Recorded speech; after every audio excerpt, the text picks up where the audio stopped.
भैया भैया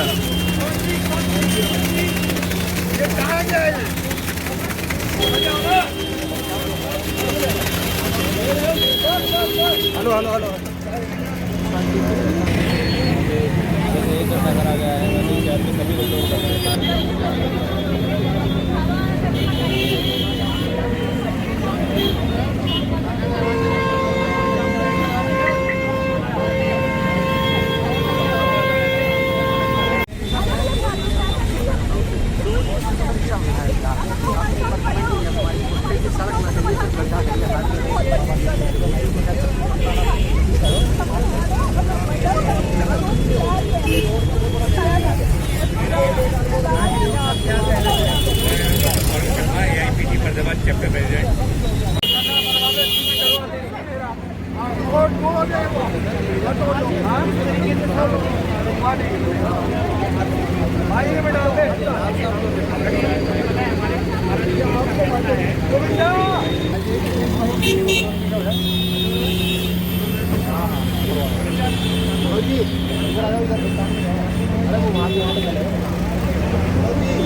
रिफ्लेक्टेड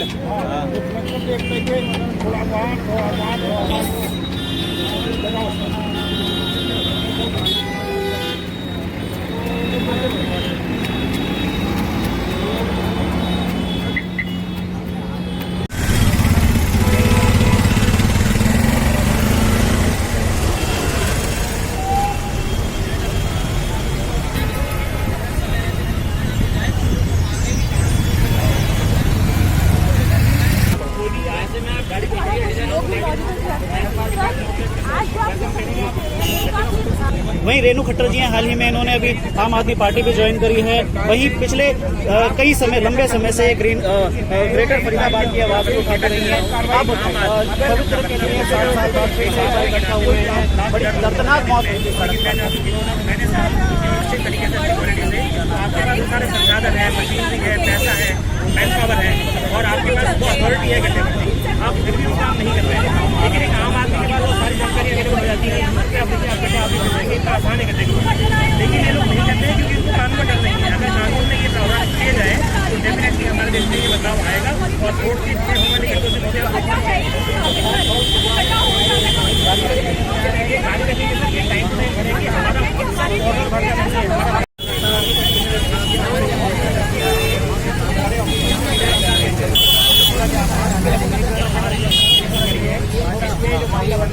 हमारा फाइनली इन्होंने हाई कोर्ट में ऐसा इन्होंने पाया कि जो उनके अधिकारी उनके कलेक्टर और ये जो कार्य चला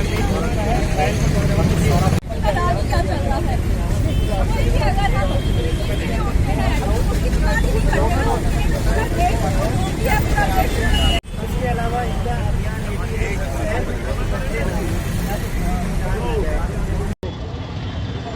नाम क्या है जनाब आपका? दीपक चौधरी, पार्षद बल्लभगढ़ से। आप पार्षद हैं, प्रोटेस्ट में शामिल हुए हैं, क्या भाई?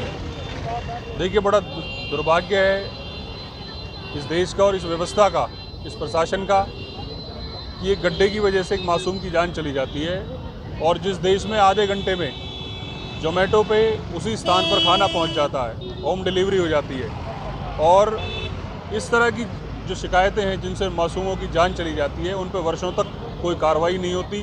और जो जिम्मेदार लोग हैं, इस बात को आज तक सरकार निर्धारित नहीं कर पाई है कि इन गड्ढों के लिए जो जिम्मेदार है और जिसकी वजह से इस बच्चे की जान गई, पिछले 7 साल से परिवार लोग इस लड़ाई को लड़ रहे हैं और आज तक कानून, कोर्ट ये डिसाइड नहीं कर पाए कि जिम्मेदार कौन है। तो कहीं ना कहीं कानून व्यवस्था में भी कमी है, उसको भी दुरुस्त करने की ज़रूरत है।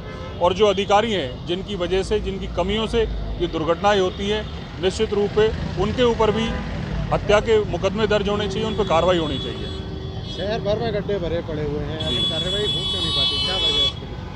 देखिए, पूरे शहर में कुछ रोड ऐसे हैं जहां गड्ढे हैं और जिनकी शिकायत प्रशासन से लगातार की जा रही है, लेकिन इस सरकार के अंदर कुछ अधिकारी ऐसे बैठे हैं जो कांग्रेसी मानसिकता के हैं, जिन्होंने ठान लिया है सरकार की बदनामी करने का, लोगों को ख़राब करने का। और सरकार को मैं निवेदन करना चाहूँगा मुख्यमंत्री जी से कि इस तरह के लोगों के खिलाफ संज्ञान ले और सख्त से सख्त कार्रवाई करें। नाम और परिचय बताएं। मनोज कुमार वाधवा, फरीदाबाद। मैं पेशे से टेलीकॉम इंजीनियर हूँ और 7 साल पहले हमारा एक्सीडेंट हुआ था रोड पर बने गड्ढे की वजह से। मैं देख रहा हूँ लगातार आप गड्ढे भी भरते रहते हैं, आए दिन इसी जगह पर आ जाते हैं, क्या है मामला जरा बताएं। तो सर 10 फरवरी 2014 को ये हादसा हुआ था और उस दिन हमारी 2 व्हीलर की वजह से यहाँ से हम लोग गुजर रहे थे। 2 व्हीलर पे गड्ढे की वजह से हमारा 2 व्हीलर का बैलेंस बिगड़ गया और यहाँ पे पवित्र अपने चेहरे के बल गिरा और यहाँ पे रोड पे नुकीले पत्थर निकले हुए थे, जिसकी वजह से उसकी डेथ हो गई स्पॉट पे ही। और मेरी पत्नी टीना के ऊपर से पीछे से आता हुआ व्हीकल गुजर गया। जब हमने उसको हॉस्पिटल में एडमिट करवाया तो मालूम पड़ा कि डॉक्टर कह रहे हैं इनके पैर भी काटने पड़ सकते हैं। टीना को बच्चे के बारे में कुछ पता नहीं था कि बच्चे का इतना बुरा एक्सीडेंट हुआ है कि उसकी जान चली गई है। मुझे ये पता था। हम लोग उस दर्द को 1 से 1.5 महीना अपने मन में लेके बैठे रहे। पुलिस ने इस मौके का फायदा उठाकर FIR जो है वो हिट एंड रन में तब्दील कर दिया। पहले ये FIR जो करी गई थी हिट एंड रन में करी गई थी, बाद में हमने हाई कोर्ट की मदद से इस केस को रीओपन करवाया। पहले ये केस क्लोज कर दिया गया था। अब हाई कोर्ट की वजह से जब यहाँ SIT बनी, SIT ने माना कि 2 कॉन्ट्रैक्टर कंपनी के जो अधिकारी हैं वो जिम्मेदार हैं और आज उनके खिलाफ 304A में मामला चल रहा है। हालांकि 7 साल हो चुके हैं। हमारा ये मानना है कि इसमें जल्दी कार्रवाई होनी चाहिए, फैसला जल्दी आना चाहिए। तो कोर्ट से हम ये रिक्वेस्ट करेंगे कि इस मामले में जल्दी कार्रवाई करें और आने वाले टाइम में ऐसे हादसे ना हो, उसके लिए कानून में बदलाव की हम मांग कर रहे हैं। आपके माने कितने साल हो गए हैं और आप तक कितने खड्डे भर चुके हैं? देखिए, खड्डे भरना मेरा मकसद नहीं है। खड्डे भर के मैं ये मैसेज देना चाहता हूँ कि हम अगर खड्डे भर सकते हैं तो जो अधिकारी जिम्मेदार हैं, जो कॉन्ट्रैक्टर कंपनी जिम्मेदार है, वो भी खड्डे भर सकते हैं। दूसरी चीज, क्वालिटी ऑफ मटेरियल जो है वो बहुत खराब यूज किया जाता है। गड्ढे को टेम्परेरी मिट्टी से भर दिया जाता है। तो हमारे पास फरीदाबाद में ही कोल्ड मिक्स मटेरियल अवेलेबल हो जाता है इजीली, जिससे कि अगर आप गड्ढा भरते हैं तो लंबे टाइम तक गड्ढे में वापस दोबारा प्रॉब्लम नहीं होगी।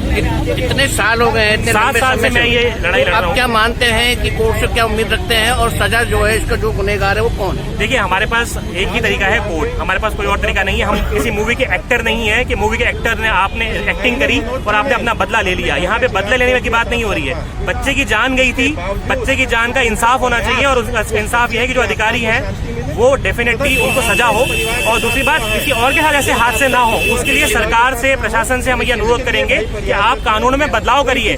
जिस तरीके से हेलमेट के लिए इतना हैवी पेनल्टी आपने लगाई है, तो इन गड्ढों के लिए कोई पेनल्टी भी नहीं है और कोई सजा का प्रावधान भी नहीं है। अगर आप 3 बार चालान आपका कटता है तो आपका लाइसेंस कैंसिल कर दिया जाएगा। लेकिन कॉन्ट्रैक्टर कंपनी हजारों गड्ढे कर देती है, उनका लाइसेंस कैंसिल नहीं होता है। तो ऐसे प्रावधान में बदलाव की बहुत ज्यादा जरूरत है देश में। क्या मानते हो कि इतने दिनों के बाद आप यहाँ फिर इकट्ठे हुए हैं तो क्या कुछ सुधार आएगा? देखिए, सुधार आएगा ये हमें पूरी उम्मीद है, इसलिए हम लड़ रहे हैं। और हमारे पास सुझाव है कि सुधार कैसे आएगा। उन सुधारों को हमने कई बार लिख के अलग अलग राज्य के मुख्यमंत्रियों को, देश के प्रधानमंत्री को, नितिन गडकरी को दिया है। वो भी इंसान है, उनके घर में भी बच्चे हैं। वो समझते हैं इस बात को कि ये लड़ाई मेरे अकेले की नहीं है, ये लड़ाई हम सबकी है। ये हर बच्चे के लिए लड़ाई है, हर परिवार के लिए लड़ाई है।